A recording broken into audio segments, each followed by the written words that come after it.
What's going on, YouTube? Back at it with another video. Look, man, we got some true crime, police, killer shit, man. It said photos with disturbing backstories. Before we get into this video, man, I need y'all to like, comment, subscribe, turn them post notifications on, and let's do it. On Grannish, ain't fucking make it, huh? Let's do it.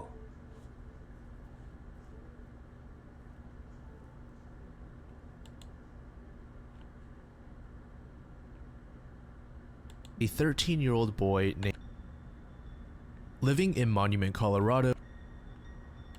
Dylan Redwine. Ugh, look at that face.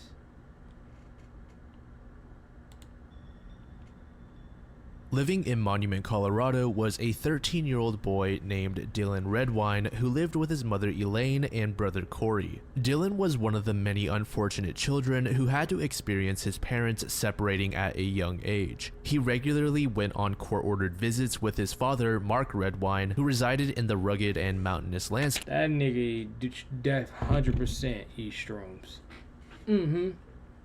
I know a shroom eater. He get high. That man get high. And you drink him a couple beers, take him some shrooms, smoke some bud, and he just live life, man, just like that there. That there boy. That there boy's a country man, a buffering man, a video buffering type of man. Of La Plata County, nestled in the southwestern area of Colorado. And you may assume that a son would rejoice whenever he gets the chance to spend more time with a parent that he isn't always with. However, this was not the case with Dylan. Dylan found little to no joy in spending time with his father and had intentionally avoided these encounters for several months. The root cause of this can be traced back to a distressing incident. I can't tell if this motherfucker glitching or is it moving right. That occurred at his father's house the previous year. In the summer of 2011, specifically in June, Dylan, accompanied by his older brother Corey, visited his father's home. While the brothers were using their father's laptop, they inadvertently stumbled upon some very disturbing images. At the time, Mark was asleep, so the brothers took the laptop and ran to the bathroom and locked themselves in. Displayed on the screen were images of their father Mark clad in a wig and woman's lingerie. Oh, that will fuck me up.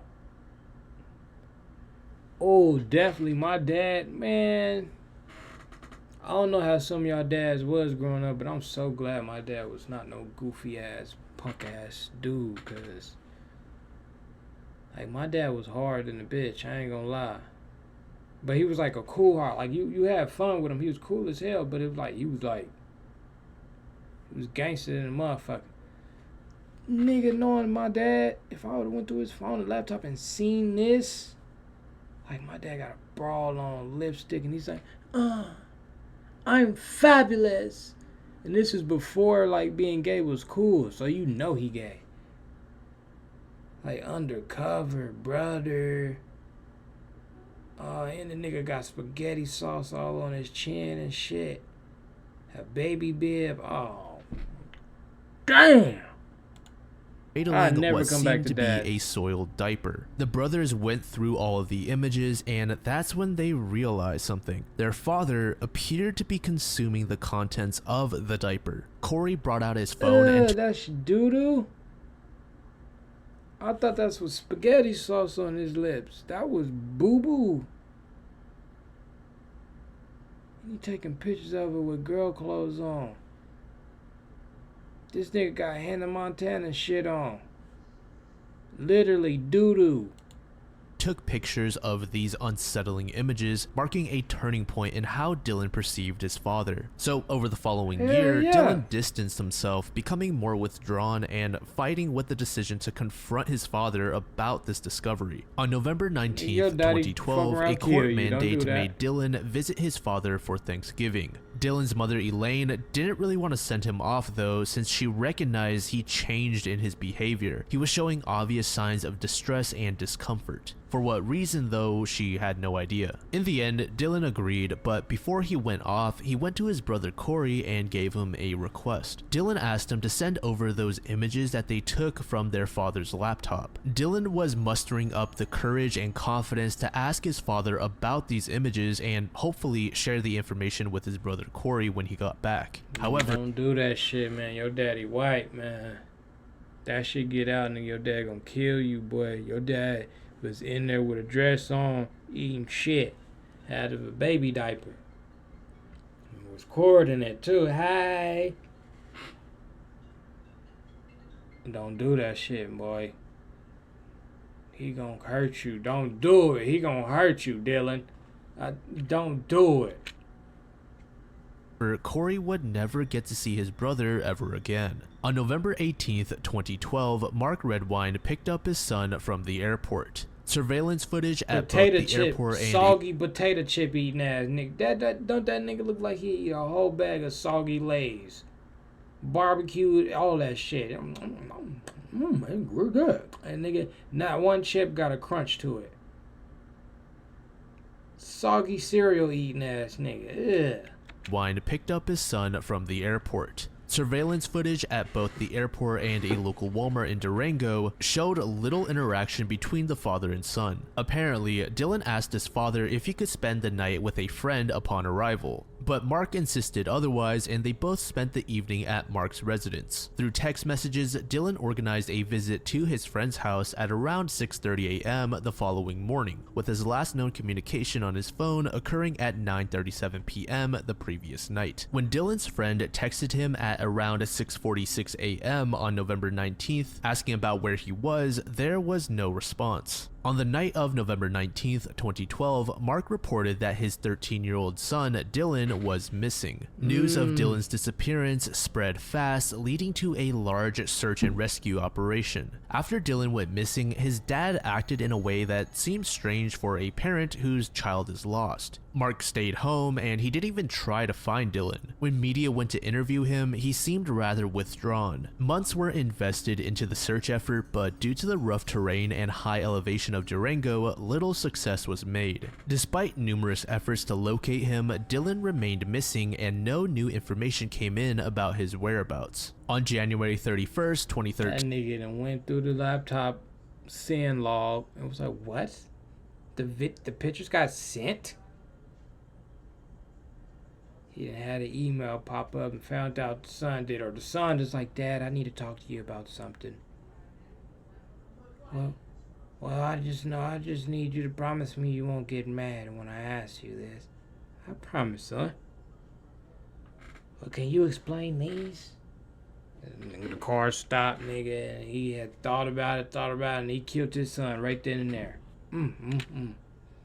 Right then and there, goddamn. You don't be. Where you get these pictures from? That ain't me. Dad, it is you. No, it's not. Dad, I'm not a little kid anymore. You can't lie to me. I just want to know the truth. Are you gay, Dad? No! Killed them.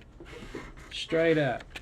Mark participated in an exclusive interview blaming himself for his son's disappearance. According to Mark, Dylan was asleep when he woke up that morning, and upon returning from running some errands, he discovered that his son was missing. Now, the public initially sympathized with the father, not knowing any better, but the public will soon learn how undeserving Mark was of this sympathy. On June 26, 2013, the case would make new headlines, but not for the reasons people were hoping for. Human remains, including a segment of Dylan's shirt and a sock, were unearthed in a secluded location on Middle Mountain, roughly 8 miles from Mark's home. Following some testing, it was determined that the recovered remains were indeed those of the missing Dylan Redwine. When the search parties were informed about the location in which Dylan was found, they were taken aback as that particular area was very difficult to get to. It was tough to believe that a child who was unfamiliar with the area was able to find their way to it. This prompted the suspicion that foul play was involved.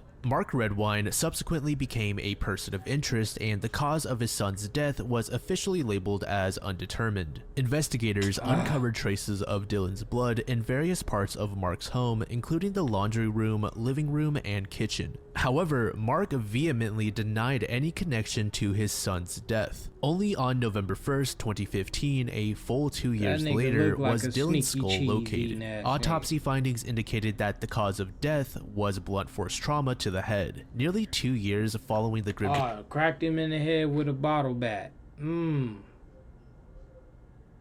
Traumatizing.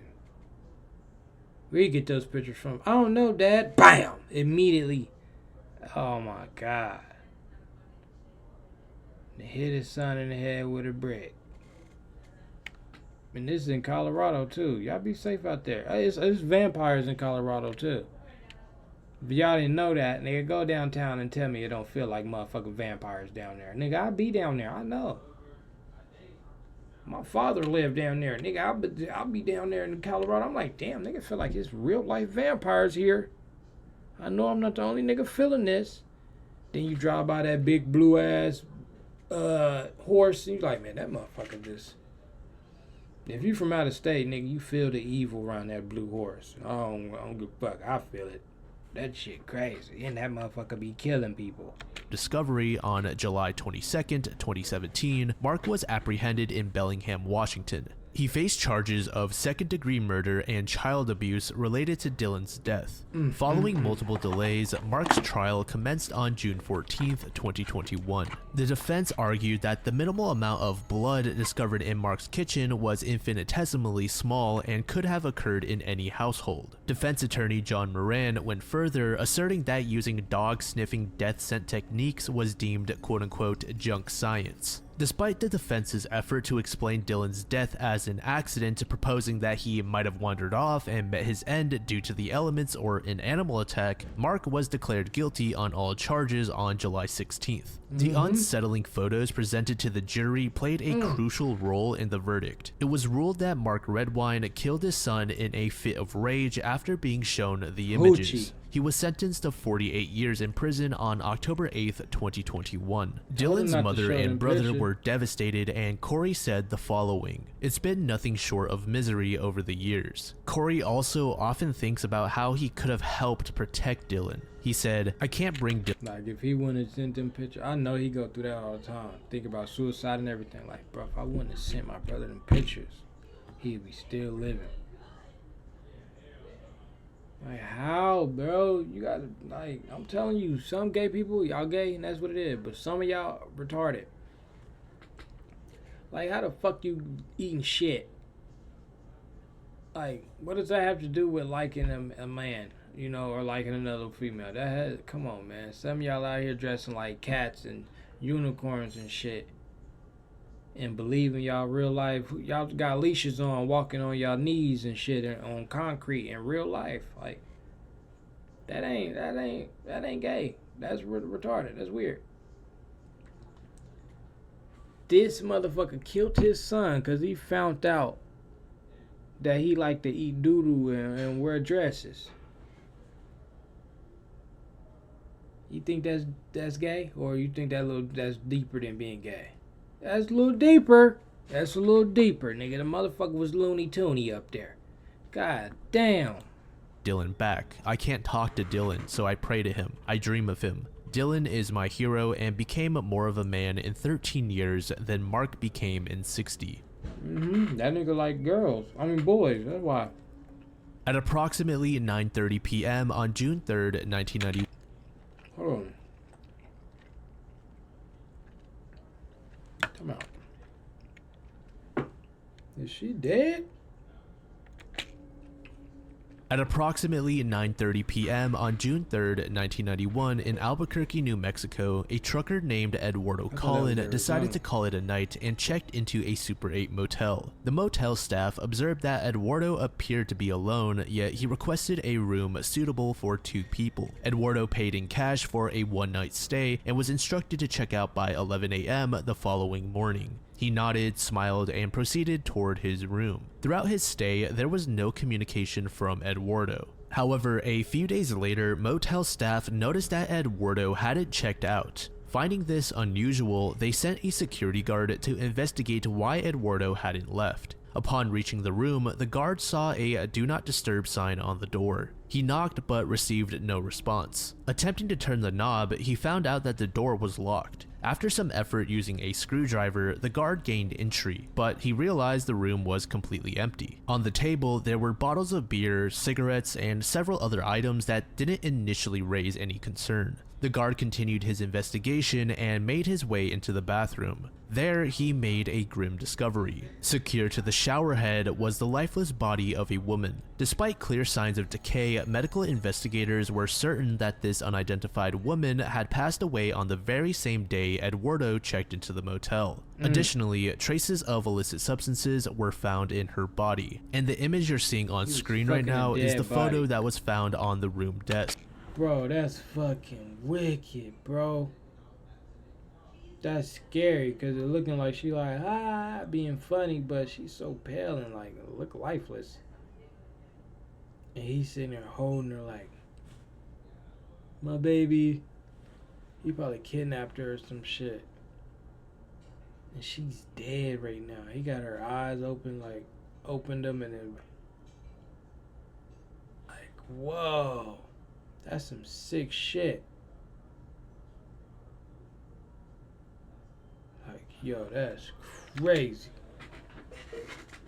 That's fucking wild. And he had sex with a dead body. Oh, he in hell. I don't think God forgiving that. God forgive a lot, but I don't think he gonna forgive that one.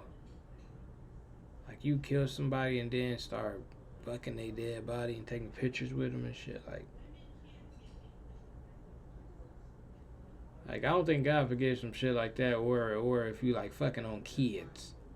Like, if you take the innocence away from something pure, like a child like that. The unsettling nature is the one detail most often remembered about the case. The woman appeared to be in her mid-20s to early 30s and stood at about 5 foot 7 inches tall. When motel staff was shown the image, they didn't recognize the woman, although they confirmed that the man in the photo was indeed Eduardo. Despite obtaining Eduardo's personal information from the motel staff and confirming that it was legitimate for the most part, it would take a couple of years before police could locate him, or rather they would find his family. And it turned out that Eduardo had died, but here's the confusing part. Police pulled out that photograph from the motel and shared it with the family, but they stated that the man in the picture was not Eduardo. They also had no idea who the woman was. So if this man was not Eduardo, then who could it be? Investigators went back to look at all of the clues and evidence that they had, and there was one piece that may shed some light on the case. On that motel room table, there was a scale with the name George Martinez written on it. Investigators believe that the device was used primarily to organize illegal substances. This gave rise to theories suggesting that the female may have been a victim in a deal gone wrong. In an attempt to gather new information from the public about either people in the photo, the original version was altered. In this updated photograph, which is oddly enough even more unsettling, the woman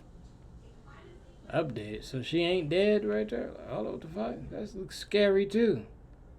Appears with a more neutral expression. Fast forward to March 2021, police received a tip that suggested that the woman was named Becca and that she was originally from California. And to my knowledge, this possible identity was never heavily looked into and was thus never confirmed. As for the man, police still have zero idea who he is and have yet to identify him. When Becca's body was discovered, it was believed that she had taken her own life. But there are now many people that suspect foul play was involved.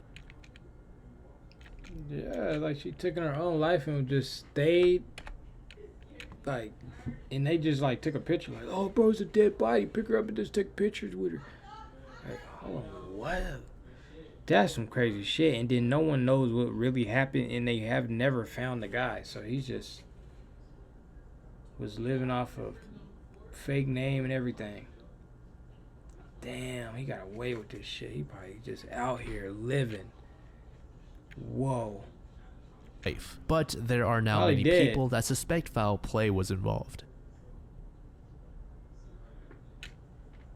That nigga snuck in Andrew some McAuley ice or was something? an Australian Water? mountaineer and sea kayaker born on August 7th, 1968. Andrew was a very ambitious individual that strived for the toughest of goals set by himself. In fact, in 2003, Andrew made the first non-stop crossing of Bass Strait via kayak. The very next year, he kayaked across the Gulf of Carpentaria. 2 years after that, he led an expedition in the Australian Antarctic Territory where the group crossed over 800 kilometers. It was becoming clear that Andrew was much too skilled for his own good. He needed that next challenge to really test himself. He set the goal of crossing the Tasman Sea in a standard one-man kayak without any outside help. Now, it should be stated that this has been done before, but those adventurers all had custom kayaks that were built for extreme conditions. If successful, the journey was well over 900 miles and would take over a month to complete. Not only was This nigga was gonna kayak over the sea for a month? How do you know you're going the right way?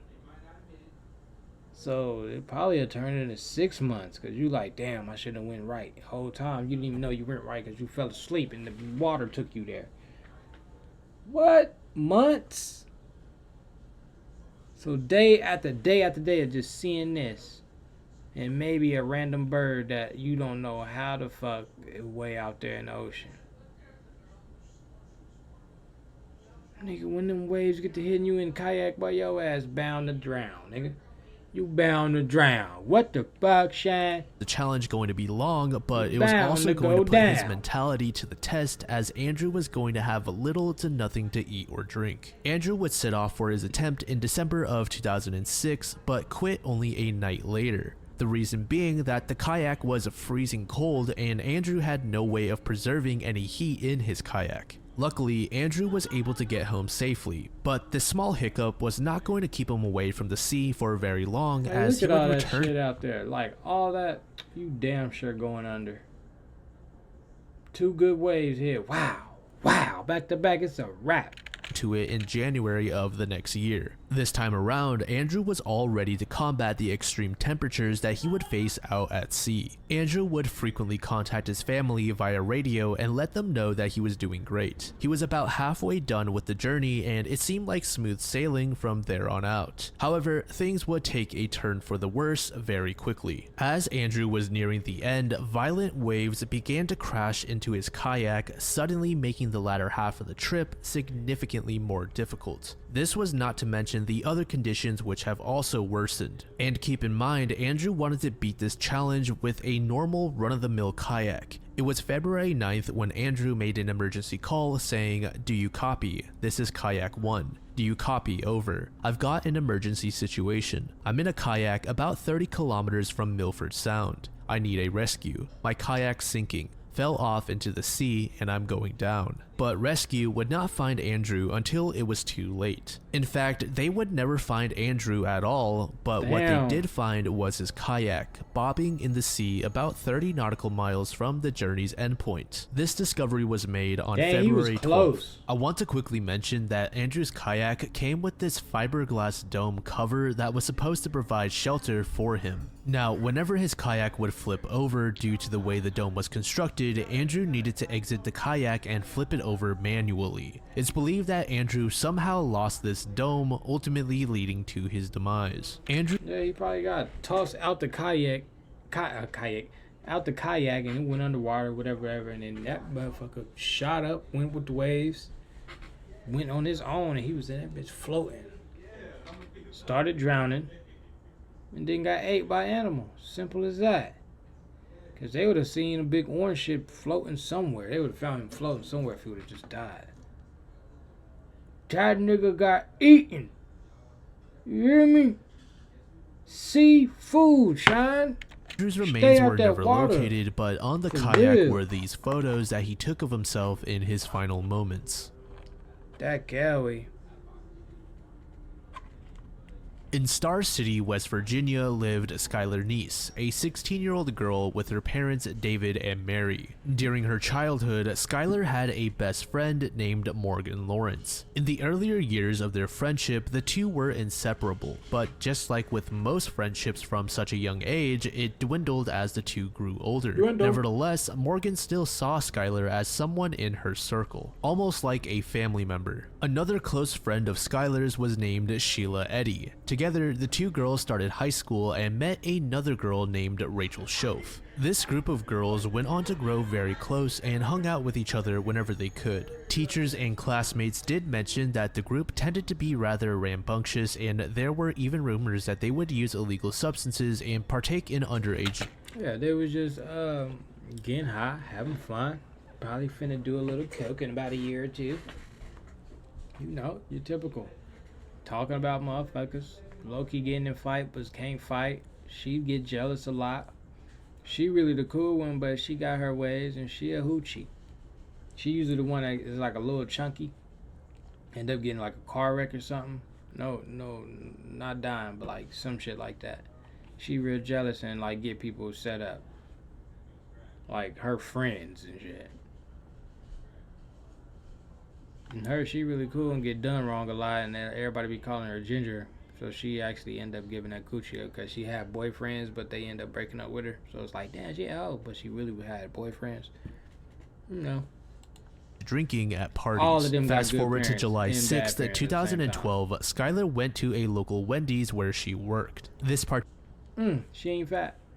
particular shift took place well into the night, so she didn't return home until very late. But when she did, she immediately went to her room and went to sleep. The next day, Skylar's dad, David, knocked on Skylar's bedroom door but received no response. In fact, the door had been locked. David was able to eventually get past the door with the use of a coat hanger, but to his shock, Skylar was nowhere to be found. He immediately called his wife Mary to inform her that their daughter was missing, but Mary seemed to not think much of this and told David that she was probably hanging out with some friends. So David calmed down a little and went out for a smoke. That's when he noticed that Skylar's bedroom window was wide open, and outside of the house at the bottom of the window was a little stool. David thought to himself that Skylar had just snuck out in the middle of the night and was intending to use the stool to get back inside, so he just left it and went about his day. After about 6 hours, Skylar's family members were surprised to receive a call from Skylar's manager saying that she had not shown up for work. At this point, Skylar's family was beginning to panic. Never once had Skylar ever missed work or even arrived late, so they called the police. When police searched Skylar's room, they noticed that most of her personal items had been left behind, indicating that she did intend to return. Around this time is when Skylar—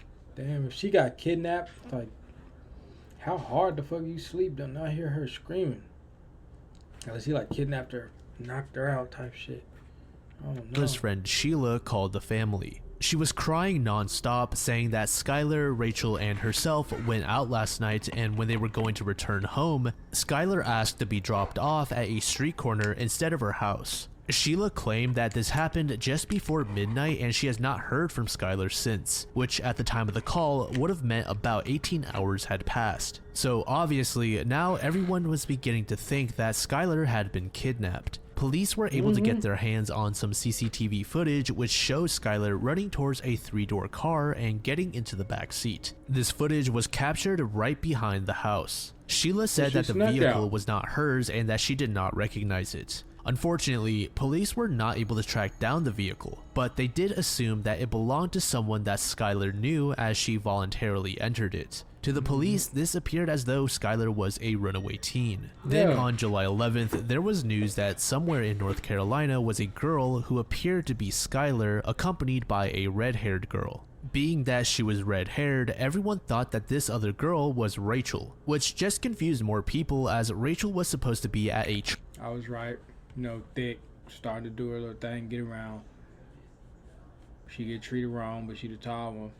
Get the boyfriend, whatever I said, the jealous one. No, little badass. She ran away, everything. Pooh, bad, bad. See, I be knowing.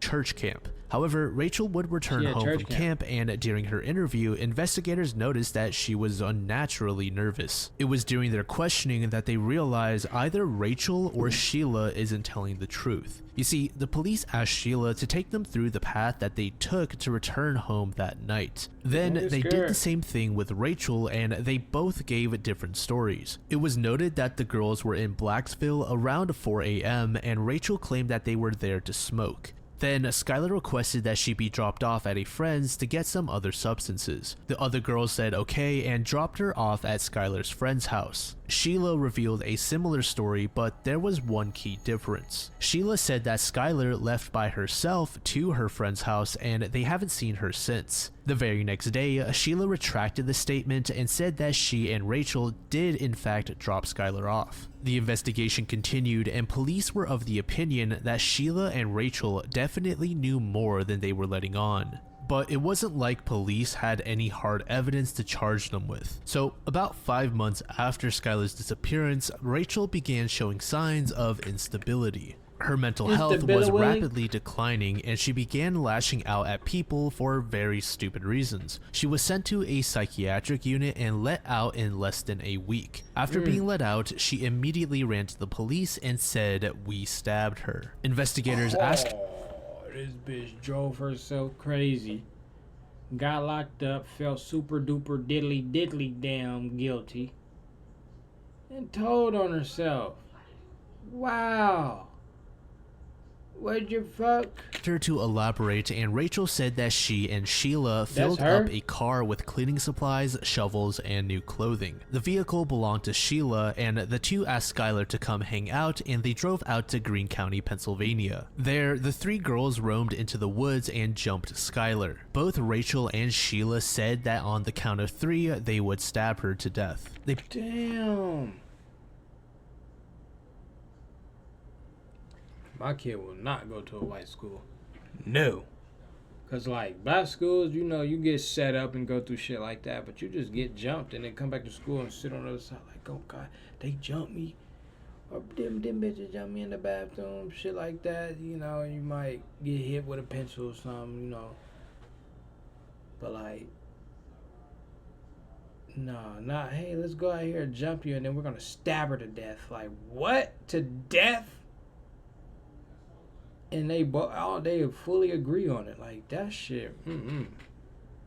No. Pulled out knives that they had hidden in their hoodies and easily overpowered Skylar. But Skylar was able to break Rachel's knife out of her grip and drive it into Rachel's ankle, which caused her to screech and run off. While Rachel retreated, Sheila remained and continued her attack, all while her friend screamed out, "Why?" When the two murderers were sure that Skylar was no longer alive, they tried to bury her, but later settled for leaving her under some leaves and scraps. Then the two just drove off and continued with their lives. So surely the two must have had a very good reason for doing something so rash and evil. When investigators asked Rachel why they did it, she simply said, "We just didn't like her anymore." Police were able to locate Skylar's remains. Why did I just not be her friend no more? I had it all wrong. They was the jealous ones. I mean, she still was hoochie hoe, and she still did what she did, but she was not good-hearted. Maybe she was the good-hearted one. And she was a jealous one. Damn. What? Y'all just didn't want to be her friend no more, so they're like, fuck it, we're gonna kill her. On January 16th, 2013. But one strange thing about the case was, even though Sheila knew that her crimes were revealed, she attempted to avoid reality online. For example, she would upload a photo of the trio with the caption, "Rest easy, Skylar. You'll always be my best friend." Officials struggled at securing a true motive from the duo, but there were a couple of theories. One of which seemed to be that Skylar knew some secrets about Sheila and Rachel, and those two didn't want her to reveal them. Skylar's diary also hinted at this possibility. Sheila pled not guilty, but was found guilty and sentenced to life imprisonment. Rachel pled guilty and received a reduced sentence of 30 years. 30 years is, she gonna do about 20. That's not enough. But that don't look like the big girl. That like the one that got killed. Imprisonment. Rachel pled guilty. But that's definitely the redhead. God damn, though. That shit's eating her up. She can't believe she did that shit. She been cutting herself and all types of shit. Ooh, yeah, that shit eating you up, girl, ain't it? That bitch look like Trump. Jesus. Guilty and received a reduced sentence of 30 years. Now, apparently, Rachel actually got married in prison in the women's only facility. Wow, and she in there cute in the motherfucker just living life. Killed her, don't care. That motherfucker crazy as hell. End up getting married, having a good life. That's crazy, Shane. And the reason I'm telling you this is because one of those secrets that Skylar possibly held was Rachel and Sheila's romantic relationship. It was speculated that the primary reason that Sheila and Rachel agreed to take their friend's life was because they believed they wouldn't be accepted if they were exposed. However, neither one has confirmed this. Wow. Killed their friend so they didn't get exposed for being gay. Same like that one dude that killed his son because he had all them crazy ass pictures exposed. Some of y'all just amaze me. That's crazy. Man. Well, don't tell me no motherfucking secrets. And if I see something come across something, I ain't saying shit. I don't give a damn. I ain't got nothing to do with me. That's your life. You don't come trying to kill me for some shit because you gay. What the hell? That don't make no sense. But yeah, man, that's going to be the end of this video, man. I need y'all to like, comment, subscribe, turn the button notifications on, turn the button notifications on. And y'all have a good night, a good day, and a good week, man. Keep God in your life, stay blessed, and treat people how you want to be treated, because the blessing going to come around, man. Peace.